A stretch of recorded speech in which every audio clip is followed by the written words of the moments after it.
It's about that time. Stoned on Sports.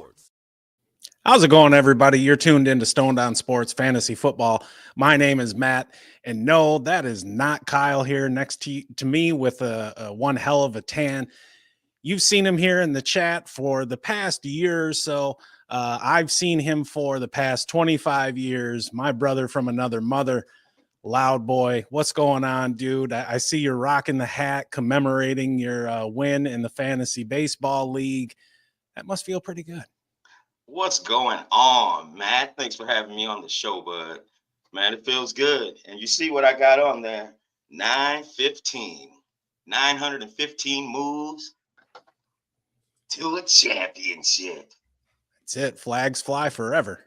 That was my first time playing, but you guys guided me through it, and it was dope. It was dope. What's up, Dubo? Yeah, Dubo's here. Captain Spock, good luck to you, brother. What's up, man? What do you say we get rolling? We got some starts and sits today. Yeah, but this ain't that kind of game. Baseball's over with. Where's my hat?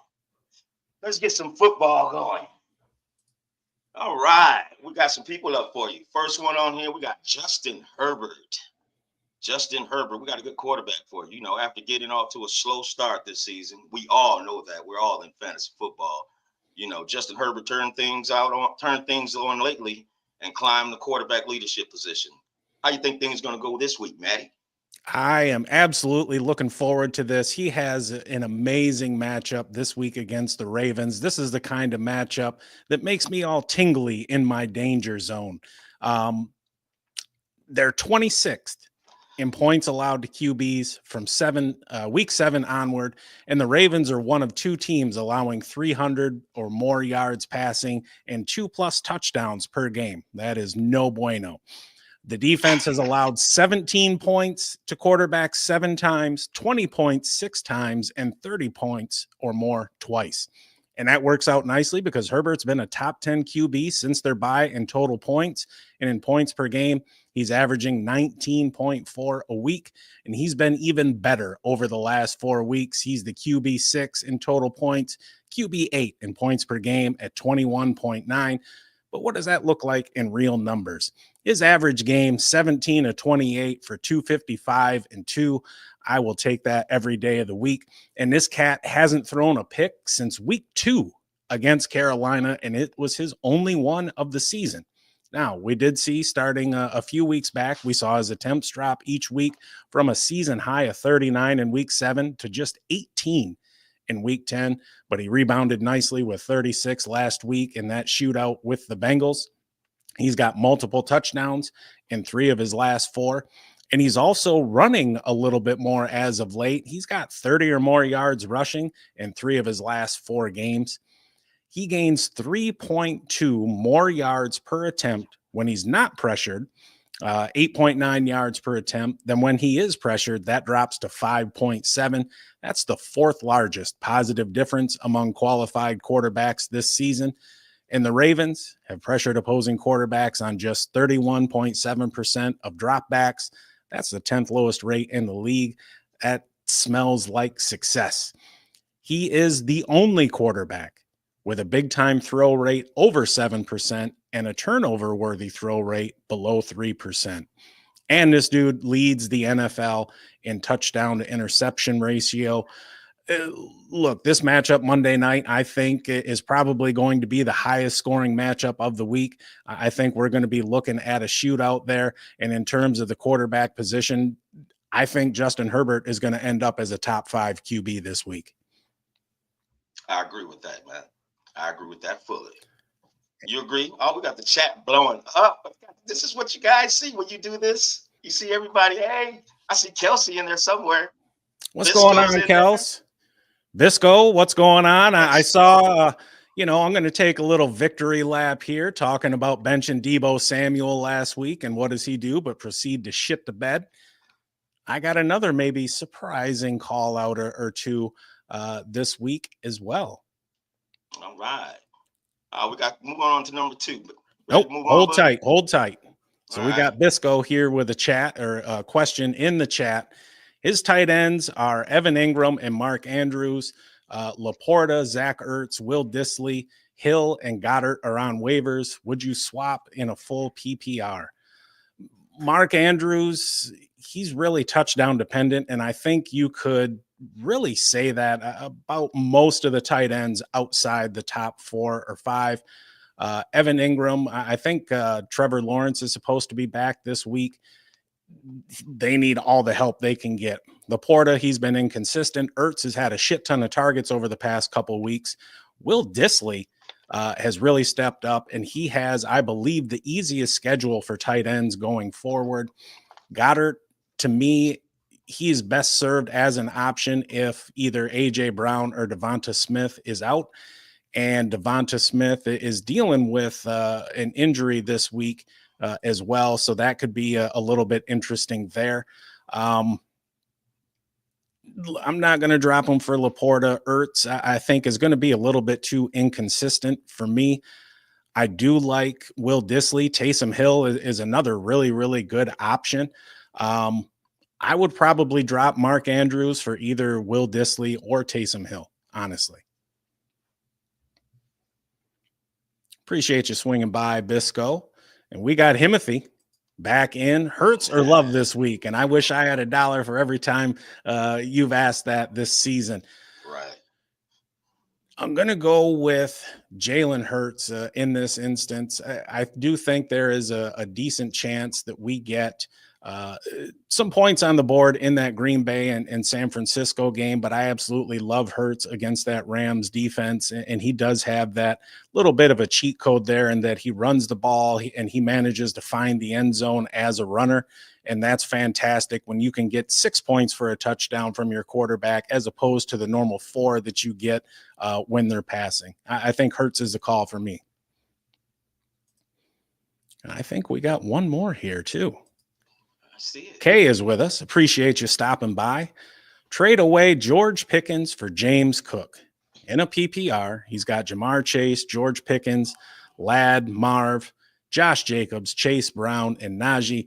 Owner's been gracious enough to wait until after Cook's bye if you make the move. I'm going to hold on to Pickens, honestly. I think he's going to be a wide receiver 1 the rest of the way. He's been a wide receiver 1 since Russ took over. And look, we're dealing with some weather tonight there in Cleveland, a rain snow mix and some wind. So he might not be the best play this week.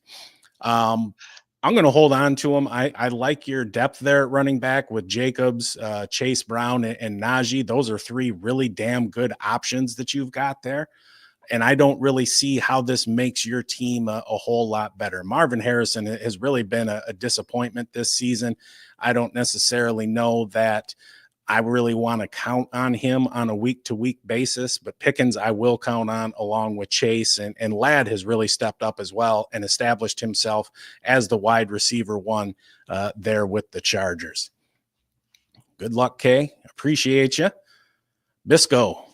More questions. MHJ or Ladd in his in the flex this week? That one's easy for me. I'm going with Ladd McConkey. Ladd all day. Yes, Ladd all day. The Ravens are giving up passing yards just in droves. They are absolutely terrible there. They did add Tre'Davious White, but guess what? I don't really give 2 shits.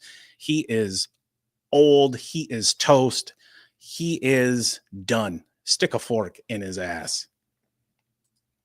And we got DeJuan here. Matt rocking the porn stash. Hell yes, brother. You also got Kels right there. She finally gets to start Herbert because Burrow is on bye. Or Burrow is bye. My mistake. Yeah. And that, that hairstyle he was rocking earlier in the year, it was interesting, to say the least. It is. Lazy people that use stovetop stuffing make her sad. I grew up on that shit. Stovetop's pretty good. It's not bad. Not bad. All right. Dubo got a question. Tyrone Tracy or Brian Robinson Jr. this week? Damn, that is a tasty matchup for Robinson, but it is just as tasty a matchup for Tyrone Tracy. We do have Tommy DeVito taking over at quarterback for the Giants. Tommy Cutlets did a little bit last season, but there was also a reason that he was the third QB on the depth chart. At the same time,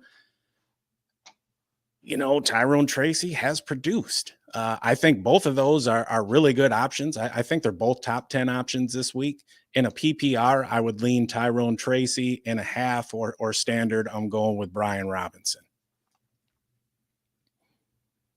All right. This chat is popping off.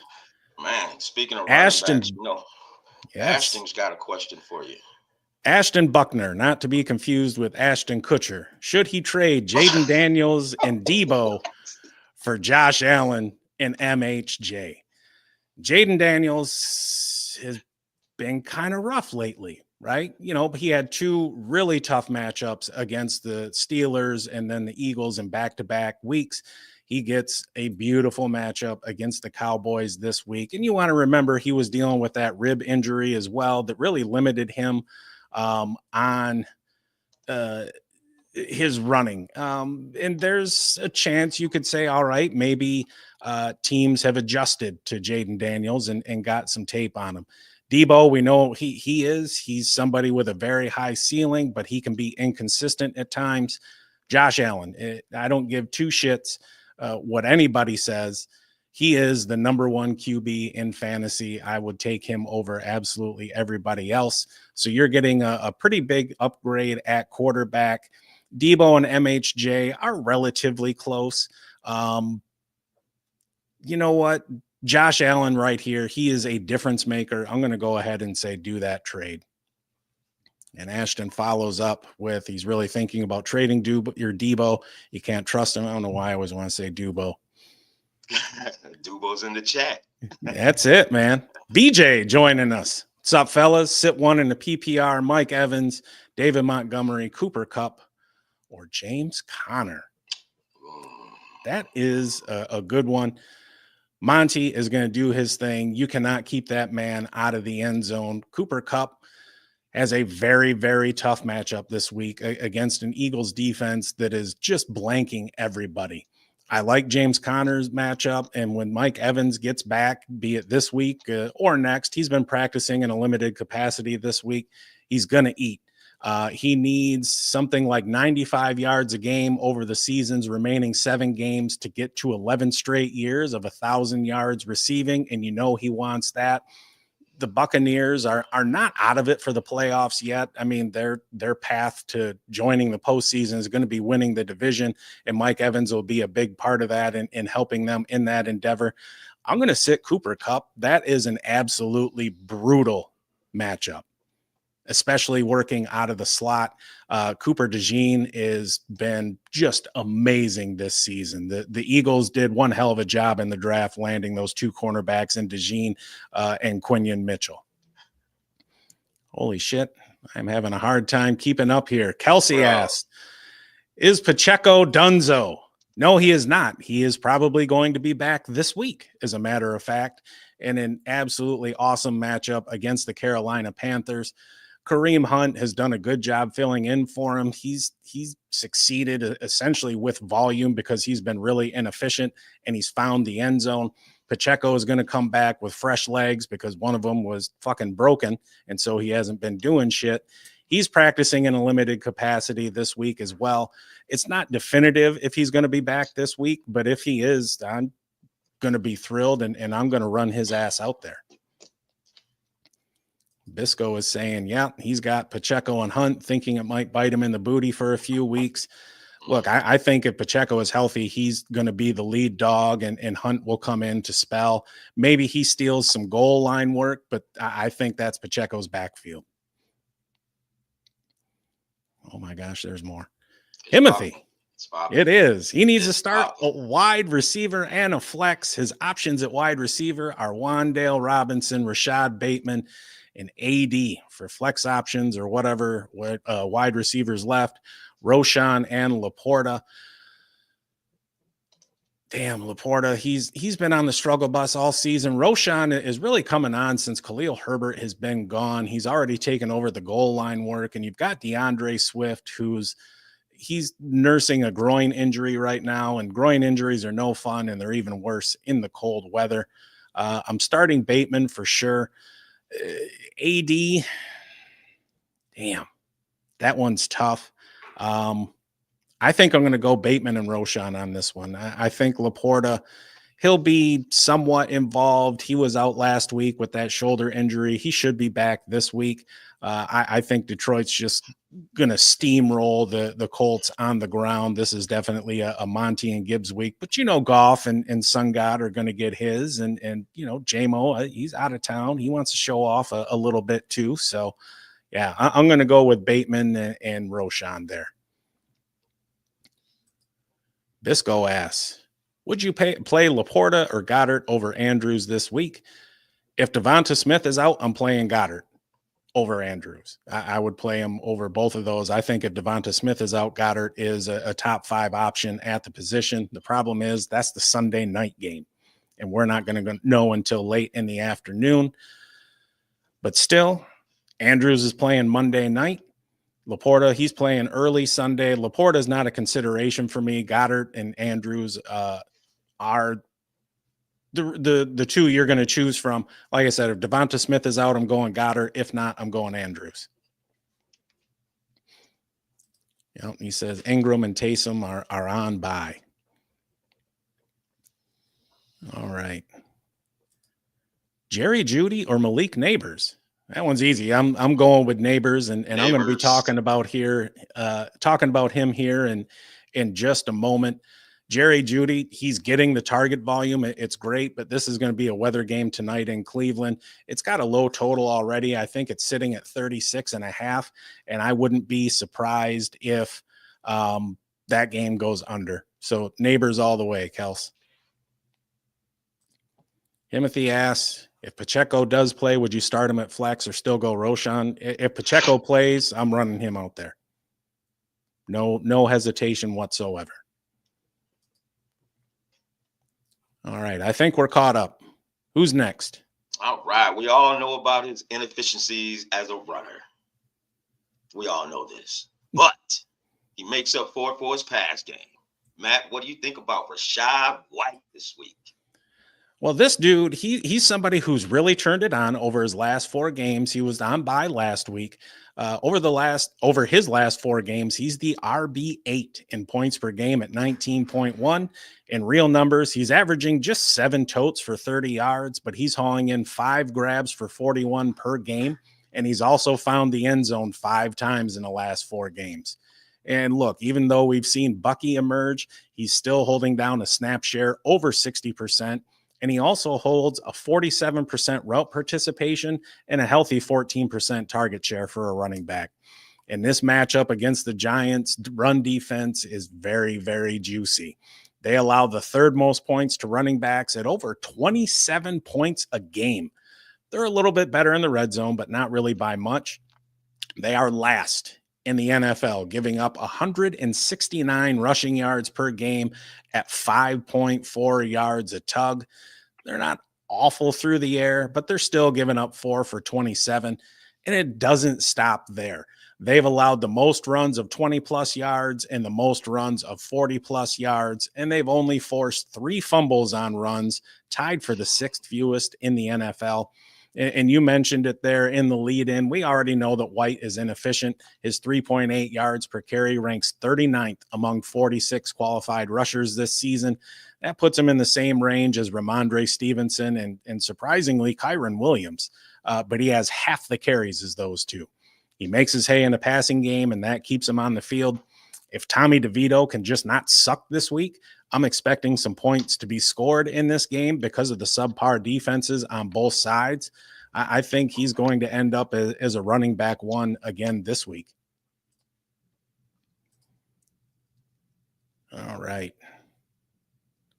Let's see here. Oh, boy. Bisco is asking here. Someone snatched up. Oh, all right. That's just chatting in the chat. Kelsey wants to know, do you have to be a Lions fan to be on the show? I'll make an exception for Chargers fans, but it certainly helps. You never know. We might get lucky and end up with the Lions-Chargers Super Bowl, and that'll be pretty damn interesting. Yeah, very interesting. All right, let's keep rolling. Who's Let's third keep on the rolling. list? All right. The Giants announced a change in quarterback, and Danny Dimes will no longer be at the helms. So can we still count on Nabers to come through for us? Hell yes. And like I mentioned a minute ago, Tommy Cutlets is back out there. And look, Malik Nabers should be his primary target. This dude was the overall wide receiver one in the first 4 weeks of the season prior to getting concussed against the Cowboys and missing 2 games. He was averaging 22.9 points a game, just ridiculous from the rookie. He came back and he averaged 12 points a game from week 7 to 10 before last week's bye. That was good for wide receiver 23. He's got a couple weeks with 14 plus points in there as well. His 28.9% target share and 41% air yard share both rank 4th at the position, despite his 2-game absence. And he's still 4th overall in targets as well, behind Garrett Wilson, CeeDee Lamb, and Jamar Chase. And you want to remember, Wilson and Chase have played 11 games. Nabers has played 8. So this dude is getting fed. He's most productive on non-vertical routes, catching 56 of his 72 targets for 494 yards and 2 touchdowns. But he's struggled on vertical routes. And what do I mean by that? I'm talking go routes, post routes, corners, wheel routes. He's hauled in just 5 of 22 targets for 113 yards and a touchdown. That's not great. He's got negative 117 receiving yards over expected on vertical routes. That's the 3rd lowest in the NFL this year. But we're still talking about a rookie who's averaging 12 targets, 8 grabs for 76 yards this season, though he's just found the end zone 3 times. And he's still 12th in receiving EPA. Tampa, they allow the 6th most points to wide receivers at over 37 a game. 164 receiving yards is also the 6th most, and 14 receptions is tied for the 3rd most. And they're also allowing more than a touchdown per game to the position. And they're one of just 5 teams to allow 20 or more passing touchdowns. They are bottom 10 in pass plays of 20 and 40 plus yards as well. Like I said just a moment ago, talking about Rachaad White, if we can get a little bit of support out of Tommy Cutlets, we're going to be looking at a game that is going to have some points scored. Right now, the total is sitting at 41, and pending weather and how DeVito does, I look for this game to go over that and be played more in the high 40s.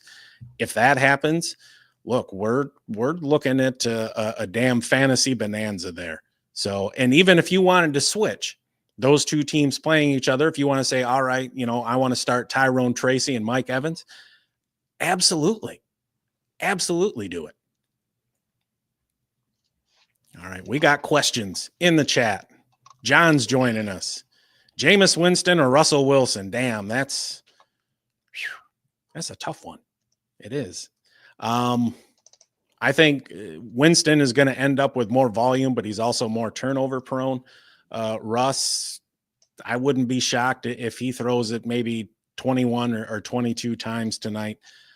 Winston, I think, will probably still be up around 30 or more based on the volume and what I believe to be a better overall set of receivers and just the chemistry and how much he's feeding them. I'm going to go with Jameis on that one. But the weather's going to suck. So, it is what it is. You want to keep your expectations low. And then he's asking, wait on Devonta Smith or start Elijah Moore? Damn. Why can't you come in here with some easy shit for me to answer, John? It sucks waiting on an injured player. I believe Devonta Smith has been practicing, but he's been limited.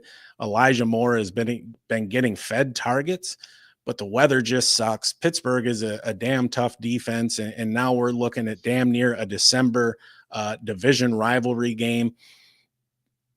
I think this game is going under the total of 36, which means there isn't going to be a whole hell of a lot of scoring. I'm going to roll the dice and wait on Devonta Smith.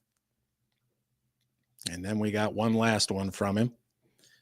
Cade Otton or Trey McBride? And Kelsey, she chimes in real quick, going with Cade Otton. She is 11-1. So, we need to listen to her ass. I'll go ahead and follow that and say Kate Otten as well. Thanks for the help, Kelsey. We all can learn from you. All right. I think we're Ready good. for the next guy? Yes, sir. Let's swing to Baltimore. Zay Flowers emerged as the go-to target for Lamar this year and has taken a step forward. How you think he's going to do against the Chargers on Monday night? You know what? I think he's going to do pretty damn well. He's the wide receiver 23 in points per game, and he is your classic low floor, high ceiling player.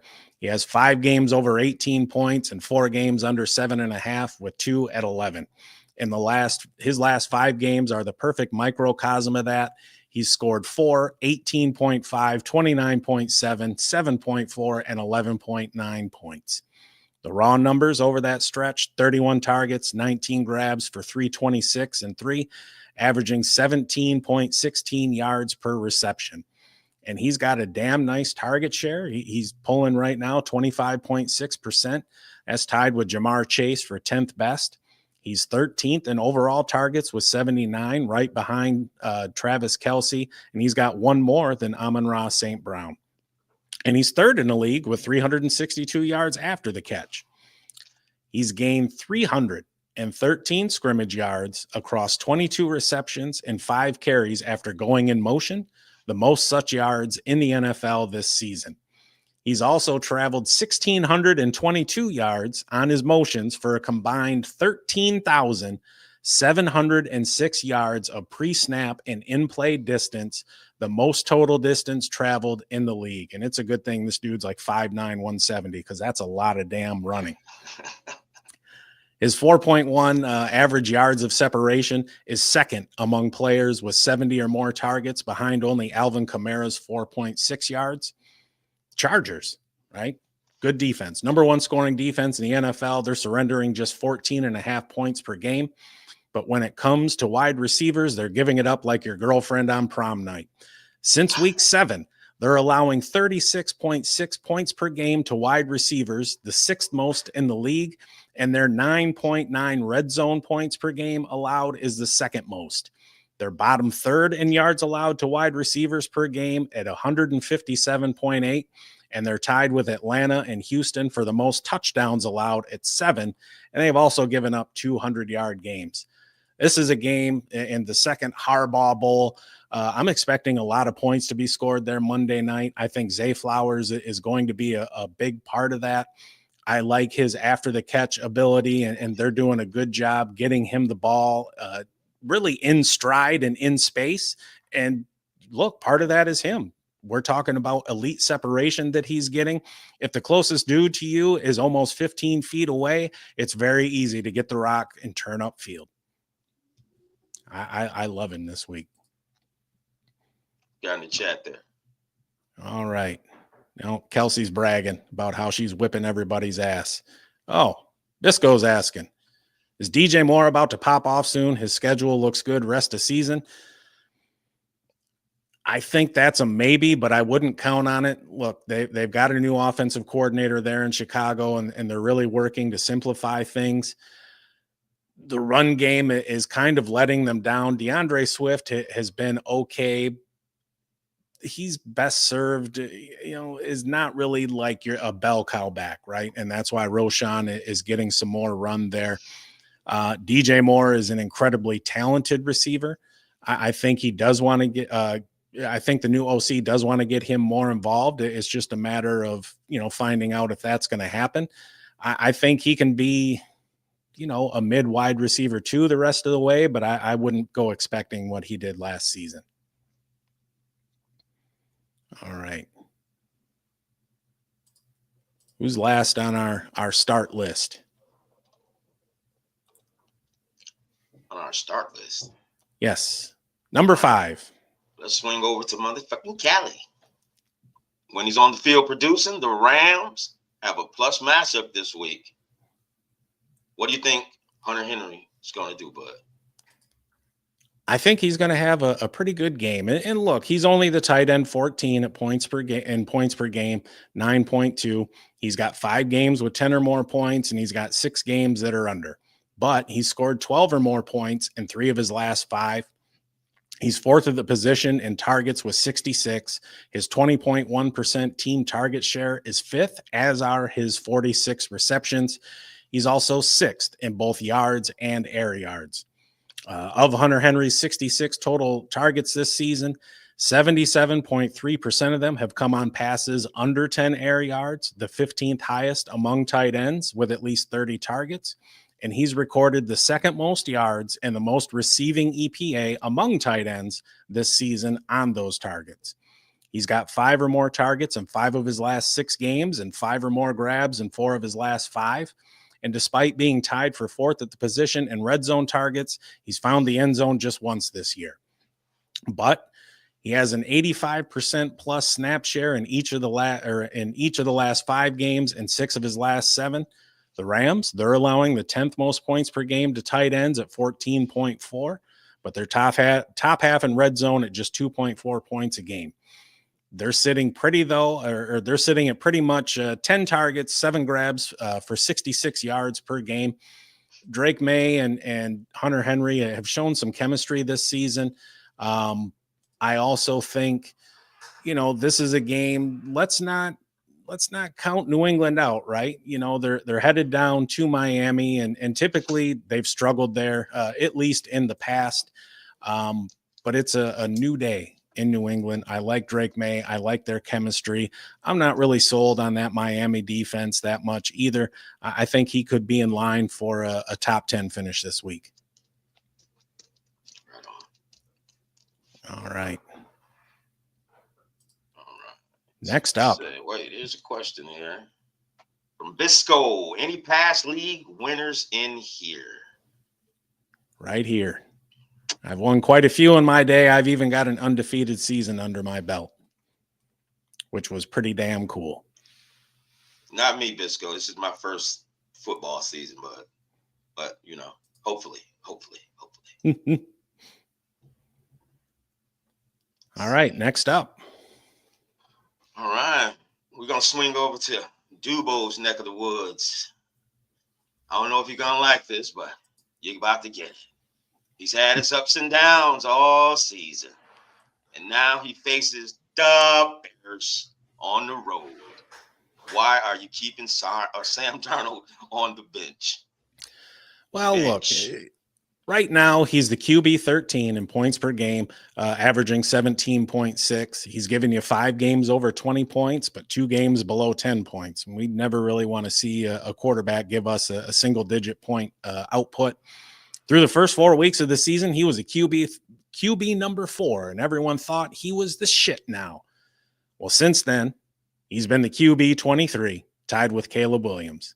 That's not really the kind of company you want to keep. But despite all that, he's still on pace for over 4,000 yards and 32 touchdowns. Issue is, he's also on pace for 17 interceptions. He's top 10 in completion rate, and he's second in completion rate over expected. He's 17th in EPA at 4 flat, slightly worse than Justin Fields and a little bit better than Jameis Winston. He's got 6 turnovers in his last 3 games, and they still managed to win. But when you look at the competition, the Colts, the Jaguars, and the Titans, that kind of lets you know why. He's only gone over 250 yards 4 times this season. He does have 7 games with 2 or more touchdowns, including 3 of his last 6. Or you could say he has 0 or 1 touchdown in 3 of his last 6. It's all in how you present it. He's a sneaky runner. He's averaging 20 rushing yards per game over the last 3 games, and he's got 131 total over his last 7. The Bears defense is 13th best against QBs. They're 8th best in the red zone. They're 13th in yards allowed at 231 per game. But they allow the 6th lowest completion rate at just 62.5%, and they're tied with the Lions for the fewest passing touchdowns allowed with 7. They will give up some big plays from time to time, and in their mid-pack and sacks, but that's important because Sam Darnold spends the most time in the pocket at an average of 2.7 seconds, and his 3.06 second time to throw is the 3rd highest in the league. If the Bears pass rush can get home against Sam Darnold and the Vikings this week, I think he's going to be in for a long day. That Bears defense is more of a run funnel defense.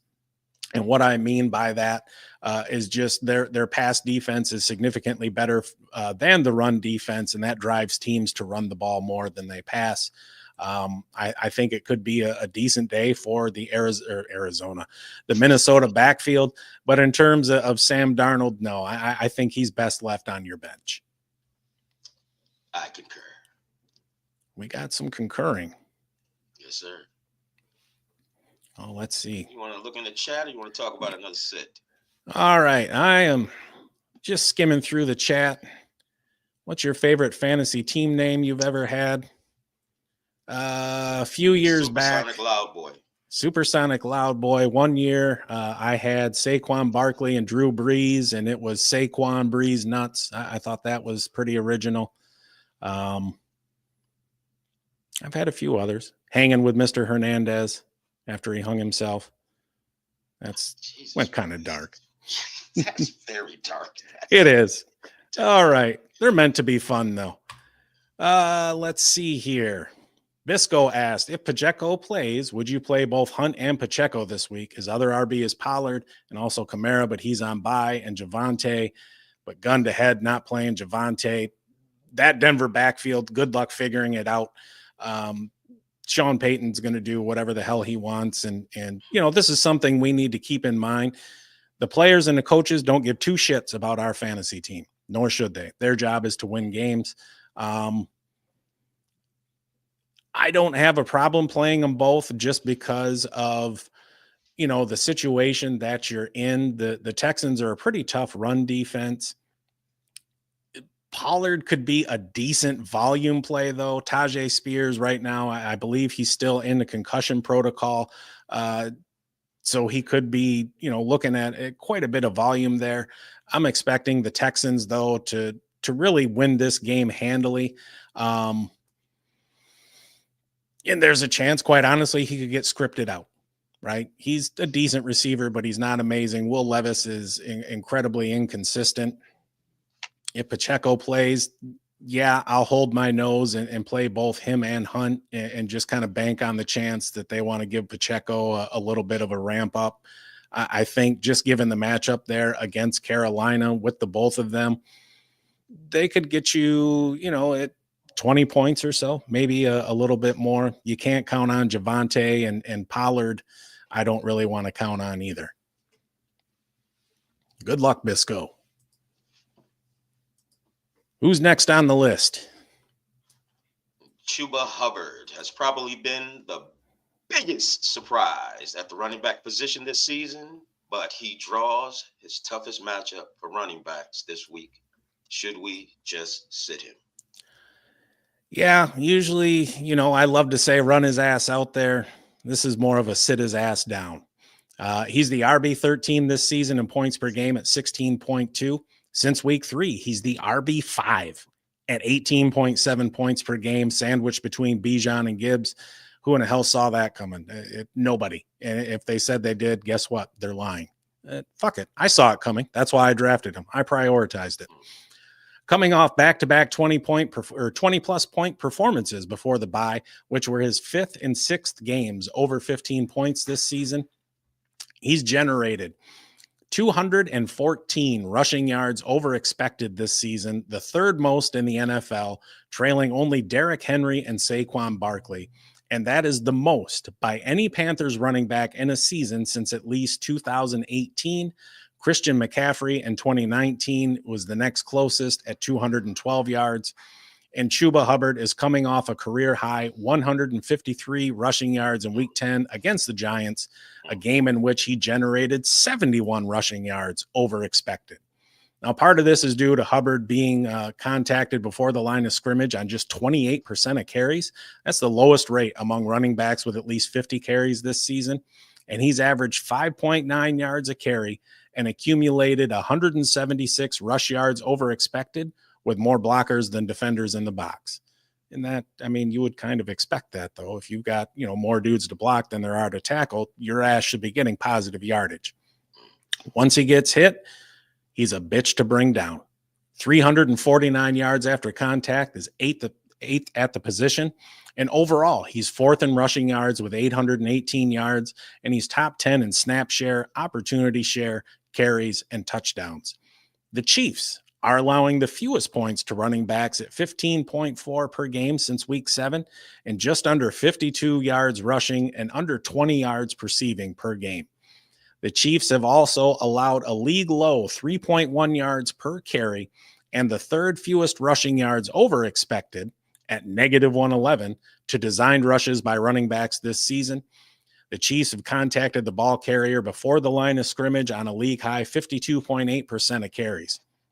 On designed runs where the offensive team has a blocking advantage, they've allowed a league low in yards per carry at just 3.3 yards and yards over expected at negative 116. So this is really a strength versus strength matchup. Look, I understand the Panthers have won a couple games in a row, but they're just straight ass, homie. They really are. This Chiefs defense is on another level, at least in terms of stopping the run. That's really the strength of it because they are susceptible through the air, especially to tight ends. Still, though, I don't really see any way Carolina hangs around in this game. Now, game script could help Chuba in that, he's a very able receiver out of the backfield. So, maybe he ends up with 5 or 6 grabs because the Panthers are playing from behind for all of the second half, so he could still get you some points. And obviously, you want to throw the caveat out there every week that, if they fall into the end zone, they can have a decent day, despite all the indicators saying that they couldn't. Still, I understand Chuba's been great. This is just such a shitty matchup. And given where he was drafted, there's a decent chance you've probably got some better options on your bench, even though we do have 6 teams on bye. But still, I'm going to sit his ass down. Anything in the chat? All right. Yeah, it looks like Kyle is in there asking. We're going to answer them anyway, though. We got top 5. Pickens or Najee at the flex. Najee all day long. Give me the running back in a weather game. And Najee hasn't had fewer than 18 carries in his last 4 games. Kelsey wants to know pick 2, Hunt, Mixon, or Pacheco. Mixon's in for sure. If Pacheco starts, I'm going with him over Hunt. If he doesn't start, I'm going with Hunt. So that one just kind of answers itself. Bryce is in here. How you doing? Flex 1, Tillman, Hopkins, or Waddle. I think Hopkins, I trust the most out of those 3 this season. Tillman has been fantastic since assuming the starting role, but I really don't like the weather and I don't like the matchup.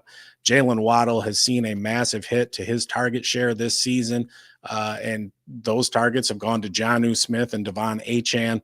I would go Hopkins, Waddle, and then Tillman if you want them ranked. And then Njoku or Jonnu Smith, give me Jonnu. Take him. Bisco is asking. Someone just sent him a trade, Javonte for Chubb. Take it?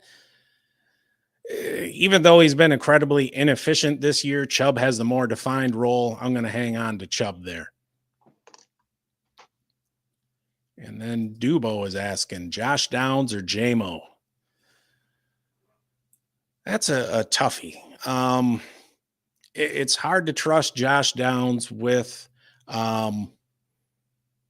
Anthony Richardson there at quarterback, but he can break loose for a deep one. And really, these are 2 receivers who can get you 100 yards on just 2 or 3 receptions. Now, Josh Downs is more efficiently used in the short to intermediate game. I'm going to go slight homer here and go with J-Mo. I have more faith in the Detroit offense to put up points than I do that Colts offense. And then Kelsey says, thanks for asking all her questions. There are no dumb questions, just dumb people. You are neither. We're here. We're happy to help. And we enjoy it, right? This is fun. This is a labor of love. Next on the list. The Bears offense has been struggling and now faces a run defense that's pretty tough in their home matchup with the Vikings. Yes. Are you running DeAndre Swift out there anyway? That's a negative, Ghost Rider. DeAndre Swift, he is the running back 21 on the season in points per game. He's at 14.8. He's the running back 7 since week 4, though, at 18.3 points. He's got 5 games over 15 points, 1 with 14.2, and 4 of them below 10 points, but just 1 of those in his last 7 games. Among the 29 players with 100 or more rush attempts, his 4.1 yards per carry ranks 22nd, and his 635 yards is 17th at the position. He's got 3 games over 75 yards and has chipped in 243 through the air on 32 targets and 28 receptions. He's already ceded goal line work to Roschon Johnson, and now he's nursing a groin injury. He went DNP yesterday, and he was limited today. As long as he's limited tomorrow, I'm sure he's going to play. He's facing a Vikings defense that's the 7th stingiest to running backs over the last several weeks and the 4th best in the red zone. They're allowing the 7th fewest rush yards per game at just 73.6 and just 4 for 30 through the air. Touchdowns? Yeah, just 4 on the season, 2nd fewest behind the Chargers, 3. How about big plays? Nope.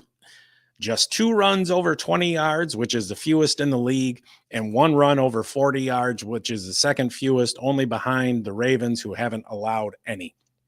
Weather shouldn't be an issue in this game, but this could easily be a game where he has to rely mostly on receiving work to make any impact. I don't really see the Bears winning this one. Again, we've got a similar situation to, tonight's game where we're talking about, a later in the season divisional game where anything can happen. I think chances are this is going to be a little bit of a lower scoring affair. Right now, the total's sitting at 39.5, and the Vikings are favored by 3.5. I wouldn't be surprised if they win this game by a touchdown. Keep his ass on your bench. He's another late-ish round running back. No.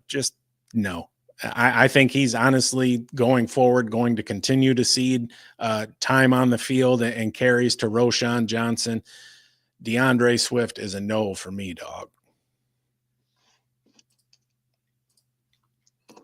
Bryce is back. Thanks, fellas. Now he's got one more question. Ask them all. Pick 3, 2 running backs and 1 flex. Running backs are Pollard, Jacobs, Najee, and Taylor. That's an easy one for me. That's the last 3. Josh Jacobs, Najee Harris, and Jonathan Taylor. Detroit is a tougher run defense, but Jonathan Taylor really is the centerpiece of that Colts offense. Najee has been getting volume. I'll take it. He's giving you 100-yard games. He's finding the end zone. Josh Jacobs has been an excellent running back this season as well. And then he follows up the flex, the other one running back, Kittle, Reed, or Devonta Smith. Ooh. So I wonder who you're starting at tight end over George Kittle. Chances are it's got to be somebody pretty damn good. Maybe you've got Trey McBride or something like that. Tight end is an interesting position, and I just want to see here real quick where the 49ers rank in yards allowed to the position. I don't know why I would look for the 49ers because he plays for the 49ers. Green Bay allows the 23rd most points to the position at 12.7 per week. Bryce says he's got Bowers. Yeah, I'll flex Kittle then and go with Jacobs and Najee and sit down Taylor. Good luck, Bryce. We got 2 more left. Well, in a pass-heavy offense, the alpha dog is DK Metcalf. Why should we keep him on the bench this week? Here's why. Look, he's the wide receiver 16 in points per game. He's sitting at 15 flat. He's got 4 games over that 15. He's got 2 over 20, and he's got another 1 with 19.9, 1 at 14, and 3 under 10. And despite missing 2 games and already having his bye, he's still 15th in receiving yards at 638. His 70 targets are 19th, and his 42 receptions are tied for 26th. He's 14th in air yards, and his 19.4% target share is 30th, but that is affected by his games missed. He's got 26 receptions of 10 or more yards. That's good for 12th at the position. And he's 7th with 12 receptions over 20 yards. His QB, Geno Smith, is 3rd in attempts, 2nd in completions, and 4th in yards. They're slinging it up there in Seattle. However, this is not the Cardinals defense that I think any of us were going to see coming into the season.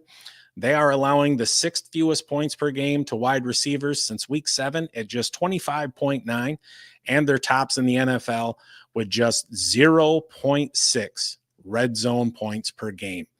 They will give up some receptions. They've allowed the 10th most in their mid-pack in yards allowed. I had to do a double take when I saw this because I was just floored. They're tied with the Panthers and the fewest touchdowns allowed to wide receivers since week 7 with 0. And there's only been one 100-yard game against them in that time span. And funnily enough, it was Roma Dunze a couple weeks ago. In 9 career games against the Cardinals, DK has amassed 53 targets, 23 receptions for 245 yards and 2 touchdowns. And what does that break down to on a game-by-game basis? 5 targets, 2.5 grabs for 27, and a touchdown roughly every 5 games. I think this is going to be a pretty damn good matchup. The NFC West is really bunched together, and it might surprise some of you that I'd advocate for sitting DK just like I advocated for sitting Debo last week. Look, I know what's up. I've got DK on the team, and I'm benching his ass. Sometimes players and teams just don't mesh well, and you can be snake bitten against them. And I think for DK Metcalf, that is the Arizona Cardinals. Set his ass down.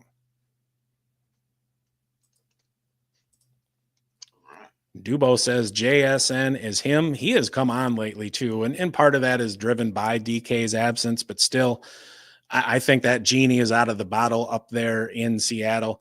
And the target share that he's earning, I think is going to stick around at the expense of what Tyler Lockett gets. Last one. Cleaning up. You know, it's been rough on tight ends this season. It's Tucker been Kraft, terrible. Yeah, but Tucker Kraft has came through for us from time to time. But this week, what do you think we should do with him? His ass is on the bench, and he's at the end of the bench. And look, part of me is just shitty because he gave me a goose egg last week when I really needed him. He's the tight end 11 on the season. He's averaging 9.6 points a game. He's got 4 games with 12 or more points, 4 games with less than 5.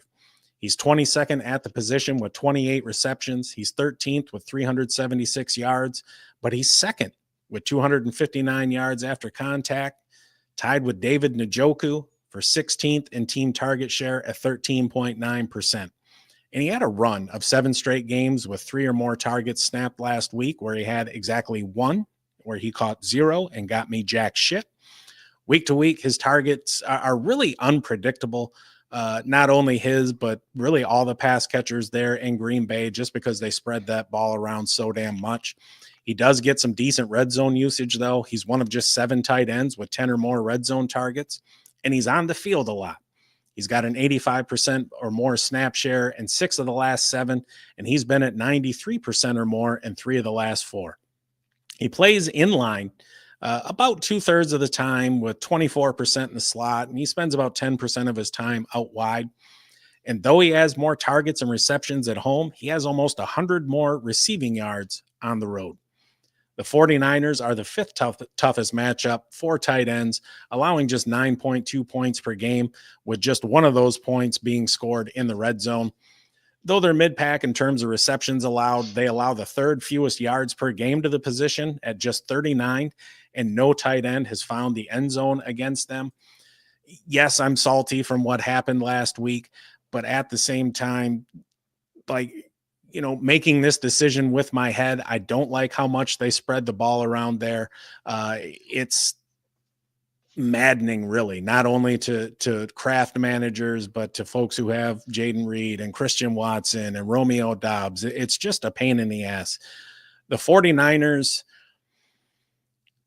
are a team that really needs to win. And don't get me wrong, so do the Packers, but the Niners, it's been a rough season for them. And if they want to keep their postseason hopes alive, they need to go into Green Bay and get the dub. Look, piss on Tucker Kraft, sit him on your bench, FTP, let's go Lions. Let's go Lions. We got Tommy. What's going on, Tommy? Pick 3 in a PPR. Cedric Tillman, Austin Eckler.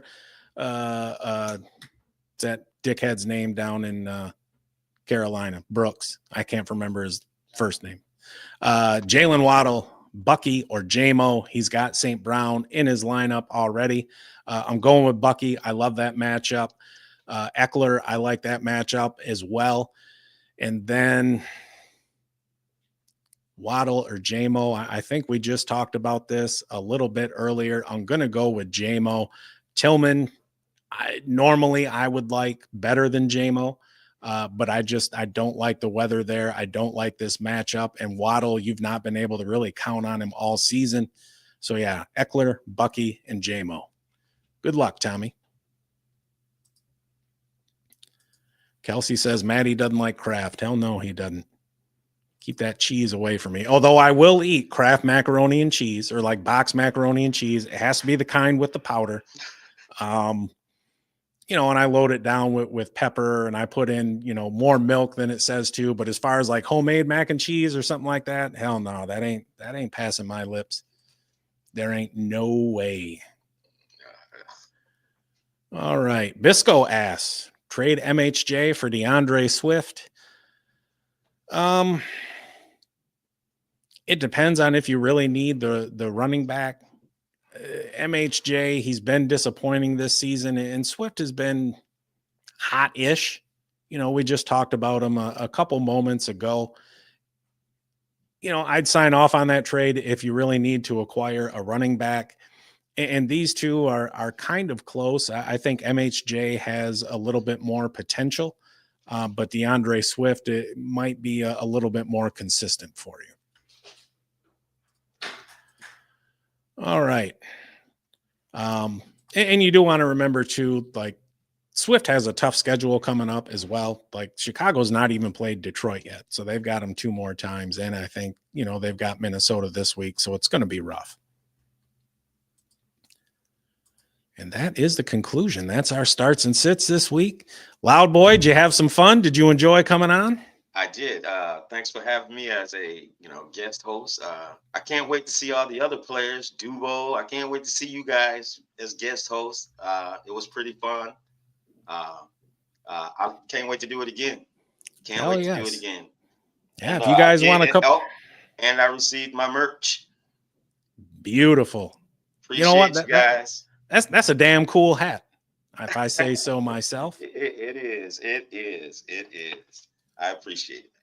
All right. Well, that's going to wrap it up. Thanks to everybody in the chat who joined us. I really appreciate you. At the end of the day, the most valuable thing that you have is your time, and you chose to spend it with us this evening. We're really very appreciative. If you haven't already, give us a like and subscribe. If you like, the information we give you, if you like what you see, this badass mustache and beautiful face, but I'm more than just a pretty face. I'm coming to you with that good info as well. Dubo, Kelsey, Bisco, you guys want to come on sometime, just hit me up. We'll make it happen. Until next time. Oh, actually, there is no Tinker Time on Sunday. Going to be a little bit preoccupied, so we won't be back until next Tuesday with waiver wire targets for the week. Appreciate you, everybody. Have a good night. Stay stoned.